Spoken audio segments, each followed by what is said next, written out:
जय हिंद दोस्तों, वंदे मातरम। ये तस्वीर किसी के घर के वॉशरूम की नहीं बल्कि टिकरी बॉर्डर पर जब किसान आंदोलन चल रहा था उस समय पर किसानों ने अपने लिए बनाए हुए वॉशरूम जो थे उसकी तस्वीर। इस तस्वीर से आप अंदाजा लगा सकते हैं कि कितनी मजबूती के साथ किसान आंदोलन आगे बढ़ रहा था। और यही कारण था कि इस किसान आंदोलन के दौरान एक टिप मिली थी कि भारत में एक बार फिर से हिंदू सिख दंगे हो सकते हैं और भारत की जो आर्मी है वो बगावत कर सकती। क्या कुछ हुआ था उस समय और क्यों मोदी सरकार को अपना फैसला पलटना पड़ा था? वही सरकार जिसको कि आज की तारीख में डिक्टेटर कहा जा रहा है, और डिक्टेटर तो अपने फैसलों पर अडिग रहते हैं, लेकिन इस सरकार ने क्यों अपना फैसला पलटा था 3 कृषि कानूनों का, इस वीडियो में हम लोग उसी बारे में बात करने वाले हैं। तारीख थी 28 जनवरी 2021, दिन था गुरुवार का। गाजीपुर बॉर्डर 3 कृषि कानूनों का विरोध कर रहे किसानों और पुलिस से पटा हुआ था। चारों तरफ अफरा तफरी का माहौल था और इसी बीच शाम 4 बजे यूपी पुलिस ने वहां मौजूद किसान नेता को एक कागज दिया जिस पर कानून की कई धाराओं का जिक्र करते हुए एक वार्निंग थी। फौरन धरना खत्म कर दो वरना पुलिस की कार्रवाई होगी।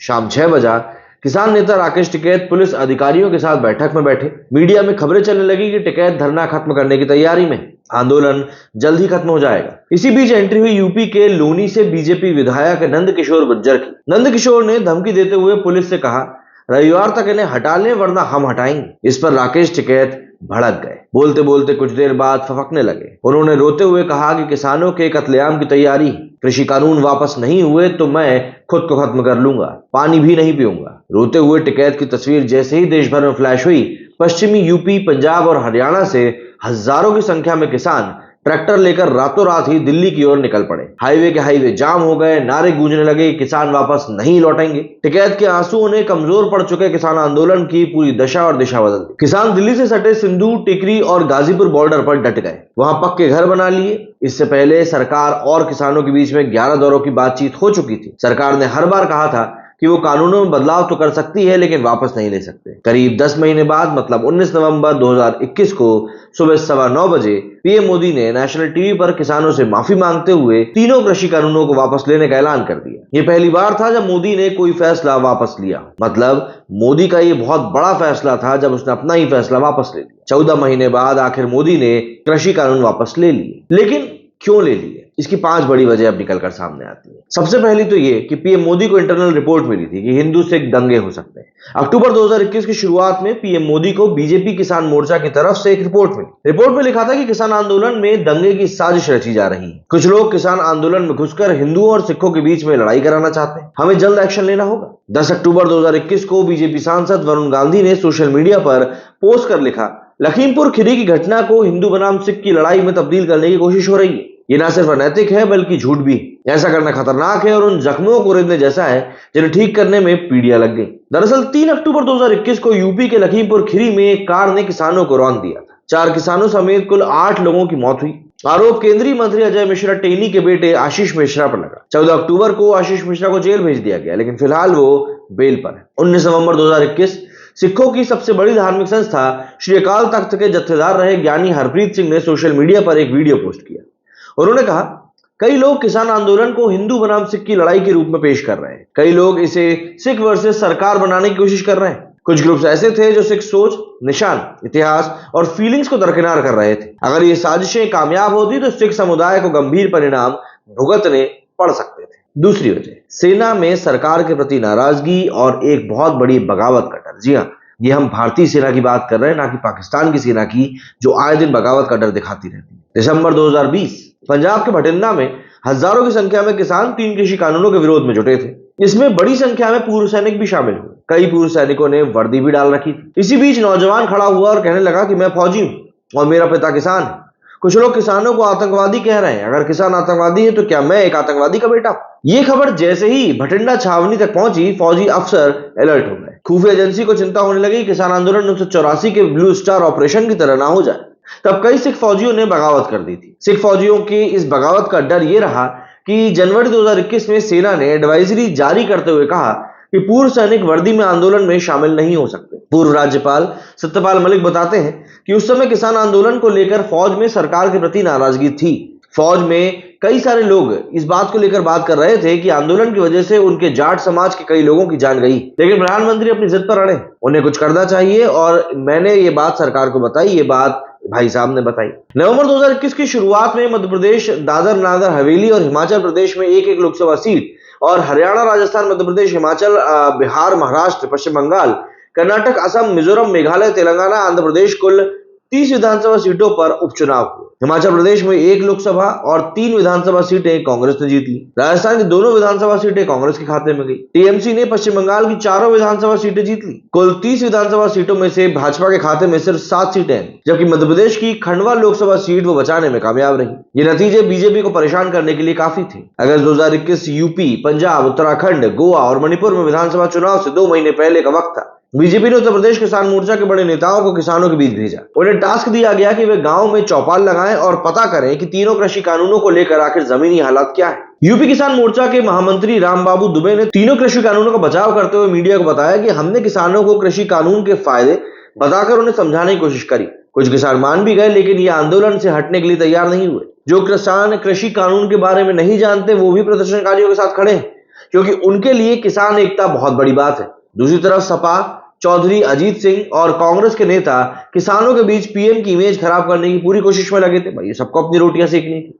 अक्टूबर 2021 में एक रिपोर्ट सामने आई जिसमें कि आलाकमान को सौंप दी गई। इनका कहना था कि अक्टूबर 2021 में हमने अपनी रिपोर्ट आलाकमान को सौंप दी कि जैसे भी हो पर यह आंदोलन खत्म होना चाहिए। बात आती है फरवरी-मार्च 2022 की। यूपी, पंजाब, उत्तराखंड, मिजोरम और गोवा में विधानसभा चुनाव होते हैं। इन राज्यों की करीब 300 सीटों पर किसान ही जीत हार तय करते हैं। नवंबर 2021 में हुए उपचुनाव में बीजेपी को बड़ा नुकसान हुआ था। पीएम को लगने लगा था कि आंदोलन खत्म नहीं हुआ तो इन राज्यों में नुकसान हो सकता है। यूपी और उत्तराखंड उनके हाथ से निकल सकते हैं। पश्चिमी यूपी को जाटलैंड के नाम से जाना जाता है। यहाँ कुल 126 विधानसभा सीटें हैं और इन्हीं इलाकों में किसान सबसे ज्यादा मुखर थे। 2013 के मुजफ्फरनगर दंगे के बाद में पश्चिम यूपी के जाट और मुसलमान बट गए थे। बीजेपी को 2017 के विधानसभा चुनाव में इसी का फायदा मिला था और 126 में से 100 सीटों को जीत गए थे। लेकिन किसान आंदोलन की वजह से जाट और मुस्लिम फिर करीब आ गए। किसान पंचायतों में बड़ी संख्या में पश्चिमी यूपी और पंजाब के मुस्लिम किसान शामिल हो रहे थे। अगर इनकी जुगलबंदी कामयाब होती तो बीजेपी को इसका खामियाजा भुगतना पड़ता। तारीख 19 नवंबर 2021 सिख धर्म के संस्थापक गुरु नानक देव की जयंती थी।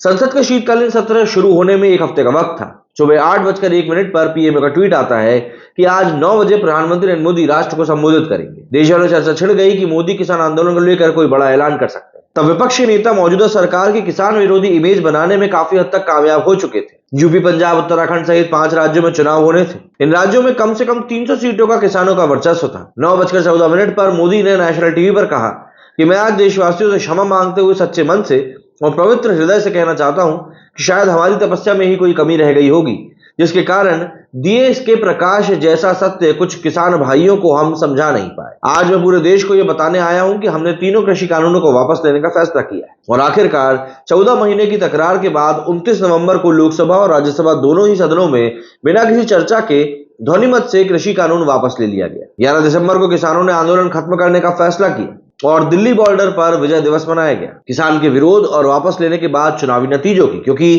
कहीं ना कहीं जो बात कृषि कानून वापस लेने की आई उसमें चुनाव एक बहुत बड़ी बात थी। जून 2020 देश में कोरोना कहर बरपा रहा था। देश में 11,000 से ज्यादा लोगों की जान जा चुकी थी। कई शहर अभी भी लॉकडाउन की जद में थे। इसी बीच 5 जून को केंद्र सरकार एक अध्यादेश के जरिए 3 कृषि कानून का बिल लेकर आती है। विपक्ष ने विरोध जताया कि देश में कोविड में लोग मर रहे हैं, ऐसे में बिना चर्चा के कृषि कानून लाने की आखिर क्या जल्दबाजी, पर सरकार नहीं मानी। सितंबर 2020 केंद्र सरकार लोकसभा और राज्यसभा में फार्म बिल 2020 लेकर आती है। दोनों सदनों में यह बिल पास भी हो जाता है, पर किसानों को यह बिल रास नहीं आता। किसानों को इस डर सताने लगता है कि नए बिल से मंडियां खत्म हो जाएंगी, एमएसपी सिस्टम खत्म हो जाएगा, बड़ी कंपनियां फसलों की कीमतें तय करने लगेंगी। वे इसके विरोध में उतर जाते हैं। पंजाब के किसान रेल की पटरियों पर बैठ गए, पर सरकार ने उन्हें वहां से हटा दिया। 2 महीने बाद यानी 25 नवंबर को पंजाब और हरियाणा के किसानों ने दिल्ली चलो आंदोलन का ऐलान कर दिया। पंजाब, हरियाणा, पश्चिमी यूपी सहित कई शहरों में किसानों का प्रदर्शन शुरू हो गया। सरकार और किसानों के बीच में 11 बार बातचीत हुई, पर कोई नतीजा नहीं निकला। इसके बाद भारतीय किसान यूनियन सुप्रीम कोर्ट भी पहुंचा। कोर्ट ने 18 महीने के लिए तीनों कृषि कानूनों पर रोक लगा दी। साथ ही इन कानूनों को रिव्यू करने के लिए कमेटी बनाई, पर किसान माने नहीं। उनका कहना था कि जब तक तीनों कानून वापस नहीं लिए जाते हम आंदोलन जारी रखेंगे। 26 जनवरी सुबह का वक्त था। जगह दिल्ली से सटा सिंधु बॉर्डर। हजारों की संख्या में किसान रैली करेंगे रिंग रोड पे और ट्रैक्टर दे नाल ट्रॉली जाओ, मतलब कि ट्रैक्टर के साथ ट्रॉली भी जाएगी, इन जैसे नारे लग रहे थे। थोड़ी देर बाद कुछ युवाओं ने बैरिकेड तोड़ना शुरू कर दिए। किसान नेता कोई निर्देश जारी करते उससे पहले ही सैकड़ों ट्रैक्टर सिंधु बॉर्डर से दिल्ली के लिए रवाना हो गए। पुलिस ने आंसू गैस के गोले छोड़कर इनको रोकना चाहा, पर कामयाबी मिली नहीं। आंदोलनकारी तय रूट छोड़कर कश्मीरी गेट की तरफ बढ़ गए। दूसरी तरफ टिकरी और गाजीपुर बॉर्डर से बड़ी संख्या में किसान ट्रैक्टर लेकर दिल्ली कूच कर गए। शाम होते होते भीड़ लाल किले तक पहुंच गई। कुछ युवक अंदर भी घुस गए और तोड़फोड़ करी। एक युवक ने तो लाल किले पर धार्मिक झंडा फहरा दिया। 2 घंटे तक हजारों आंदोलनकारियों ने लाल किले को घेर रखा था। इस दौरान पुलिस से झड़प भी हुई। पुलिस ने दावा किया कि 300 पुलिसकर्मी जख्मी हुए। वहीं ट्रैक्टर से गिरने से एक किसान की जान भी गई। 2 फरवरी 2021 पॉप क्वीन रिहाना ने किसान आंदोलन की तस्वीर शेयर करते हुए सोशल मीडिया पर लिखा कि हम इस बारे में बात क्यों नहीं कर रहे हैं। 2 दिन बाद यानी कि 4 फरवरी को स्वीडन की क्लाइमेट एक्टिविस्ट ग्रेटा थनबर्ग ने सोशल मीडिया पर एक टूल किट शेयर किया। इसमें किसान आंदोलन को लेकर प्रोटोकॉल सजेस्ट किए गए थे, जैसे सोशल मीडिया पर किसानों का समर्थन करना, किसान आंदोलन से जुड़े हैशटैग को शेयर करना, इंडियन एम्बेसी के बाहर गैदरिंग करना। दिल्ली पुलिस ने इस टूल किट को खालिस्तानी साजिश बताया और ग्रेटा के खिलाफ केस भी दर्ज किया। बीजेपी प्रवक्ता समित पात्रा ने कहा कि यह टूल किट कांग्रेस ने तैयार की है। इसके जरिए कोरोना में राजनीतिक लाभ लेने और प्रधानमंत्री नरेंद्र मोदी की छवि को खराब करने की एक मंशा थी। टूल किट विवाद में दिल्ली पुलिस ने क्लाइमेट एक्टिविस्ट दिशा रवि को गिरफ्तार भी किया। 2021 का फरवरी महीना खत्म होने के था। वहीं इसके बाद 2021 का फरवरी महीना खत्म होने को था। दिल्ली बॉर्डर पर धीरे धीरे गर्मी बढ़ने लगी थी। किसानों को लगा कि कुछ ठोस इंतजाम नहीं किया तो आंदोलन लंबा ले जाना मुश्किल में पड़ जाएगा। फिर क्या था, किसानों ने पक्के घर बनाना शुरू कर दिए। टीकरी और सिंगू बॉर्डर पर कच्चे पक्के मकान बनाना शुरू कर दिए। कई जगहों पर किसानों ने सीसीटीवी कैमरे भी लगवाए ताकि पुलिस की एक्टिविटीज को देख सके। कुछ किसानों ने तो सबमर्सिबल लगाकर सब्जियां उगानी भी शुरू कर दी। मई आते आते ज्यादातर आंदोलन कैंपों में एसी, कूलर और टॉयलेट लग गए। यहां से यह साफ हो गया था कि अब किसान पीछे हटने वाले नहीं है। किसान आंदोलन के दौरान अप्रैल मई 2021 में पश्चिम बंगाल, तमिलनाडु, केरल, असम और पुडुचेरी में विधानसभा चुनाव हुए। असम में बीजेपी सरकार बनाने में कामयाब रही, लेकिन उसे 11 सीटों का नुकसान हुआ। पुडुचेरी में वो गठबंधन की सरकार बनाने में कामयाब रही, जबकि केरल, तमिलनाडु और पश्चिम बंगाल में बीजेपी को हार का सामना करना पड़ा। इन चुनावों में विपक्ष ने प्रधानमंत्री और बीजेपी को काफी घेरा। किसान नेता राकेश टिकैत ने पश्चिम बंगाल में बीजेपी के खिलाफ प्रचार तक किया। 18 सितंबर 2021 को कैप्टन अमरिंदर सिंह ने पंजाब के मुख्यमंत्री पद से इस्तीफा दे दिया। 11 दिन बाद मतलब कि 29 सितंबर को कैप्टन ने केंद्रीय गृह मंत्री अमित शाह से दिल्ली में मुलाकात करी। दोनों की मुलाकात के बाद सियासी गलियारे में चर्चा चलने लगी थी कि कहीं ना कहीं कुछ सियासी खिचड़ी जरूर पक रही है। 1 महीने बाद मतलब कि 3 नवंबर 2021 को कैप्टन ने कांग्रेस पार्टी छोड़कर नई पार्टी बनाने का ऐलान किया। इसके बाद कहा जाने लगा कि कैप्टन अमरिंदर सिंह केंद्र सरकार और किसानों के बीच सुलह करा सकते हैं। कुछ पॉलिटिकल एनालिस्ट का यह भी दावा था कि जाट नेता दुष्यंत चौटाला बीजेपी पर किसानों से सुलह के लिए दबाव बना रहे। तब हरियाणा में बीजेपी और दुष्यंत चौटाला की पार्टी जेजेपी का गठबंधन था। हरियाणा सरकार से किसानों की नाराजगी जगजाहिर थी। किसानों ने साफ साफ धमकी दे रखी थी कि हम गांव में किसी बीजेपी सांसद को घुसने नहीं देंगे। प्रदर्शनकारियों ने बीजेपी सांसद नायब सिंह सैनी, जो अभी हरियाणा के सीएम हैं, उनकी गाड़ी का शीशा तोड़ दिया था। बीजेपी की इंटरनल रिपोर्ट, सेना में नाराजगी, उपचुनाव में मिली हार और 5 राज्यों में होने वाले चुनाव को देखते हुए पीएम मोदी ने 19 नवंबर 2021 को 3 कृषि कानून वापस ले लिए। पश्चिम यूपी को बीजेपी का गढ़ भी माना जाता है। किसान आंदोलन यहाँ सबसे ज्यादा मजबूत भी था। 2017 विधानसभा चुनाव में बीजेपी ने यहाँ 100% सीटें जीती थी। कृषि कानून वापस लेने के बाद यहाँ बीजेपी को 85 सीटें मिली, यानी करीब 15 सीटें कम। इसका मतलब यह था कि कानून वापस लेकर बीजेपी ने काफी हद तक डैमेज कंट्रोल तो कर लिया। लखीमपुर में बीजेपी ने सभी सीटें जीती, जहां सबसे ज्यादा किसानों ने बीजेपी और केंद्रीय मंत्री अजय मिश्रा टेनी का काफी विरोध किया था। यूपी प्लानिंग कमीशन के पूर्व सदस्य सुधीर पवार के मुताबिक लखीमपुर में लड़ाई सिख वर्सेस ब्राह्मण हो गई थी और इसका फायदा बीजेपी को मिला। हालांकि उसे शामली जिले के 3 सीटें गंवानी पड़ी।